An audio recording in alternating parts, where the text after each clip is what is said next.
యంత్రాంగం మొత్తంగా దళారుల మోసపూరిత వైఖరాలు రైతులపై ప్రదర్శించడం జరుగుతుంది. అధికారులు నిమ్మకు నీరెత్తనట్టు చూస్తూ ఉన్నారు. ఎందుకంటే తరుగు పేరుట ఏదైతే కళ్ళంలో కాంట అయిన వడ్లను కాంగ్రెస్ ప్రభుత్వం వెంటనే అక్కడనే ట్రక్ షీట్తోని అక్కడనే బిల్లు ఏర్పాటు చేయాలని చెప్తే ఆ మురిపం ఒక్కరోజు కాదు, ఒక్క లారీ కూడా దిగలేదు. వెంటనే ఆ జీవోని ఎత్తేసి ఏదైతే మళ్ళా పాత జియో ఏదైతే ఉన్నదో రైస్ మిల్లులకు మళ్ళీ అలర్ట్ చేయడం జరిగింది. దాంతో పాటు ఏం చేస్తున్నారంటే ఏ గ్రేడ్ ఉన్న వడ్లను కూడా బి గ్రేడ్ కింద వాళ్ళు తీసుకొని ఒక క్వింటాల్కు 20 రూపాయల చొప్పున నష్టాన్ని రైతులపై వేస్తున్నారు.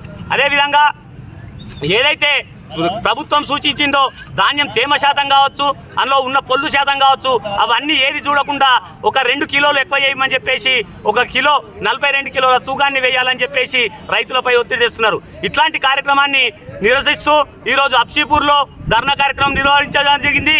లేకపోతే ఈ కార్యక్రమాలను వాళ్ళు నిర్వహించకపోతే వాళ్ళు ఏదైతే ధాన్యాన్ని తూకం ఎలాంటి షరతులు లేకుండా ధాన్యాన్ని కొనుగోలు చేసినట్టయితే సరే, లేదు అనంటే ఇంకా ఉద్యమాలు ఎన్నో చేసి ఖచ్చితంగా ప్రభుత్వాన్ని గద్దె దించేంత మట్టు కూడా రైతన్నలు ఏకమవుతారు. ఖచ్చితంగా ఏదైతే ఎలాంటి షరతులు లేకుండా ధాన్యాన్ని కొనుగోలు చేయాలి. ఎట్లాంటి ఏ గ్రేడ్ ఉన్న గ్రేడ్ను బి గ్రేడ్గా మార్చొద్దు. ఇంతకుముందు గట్లే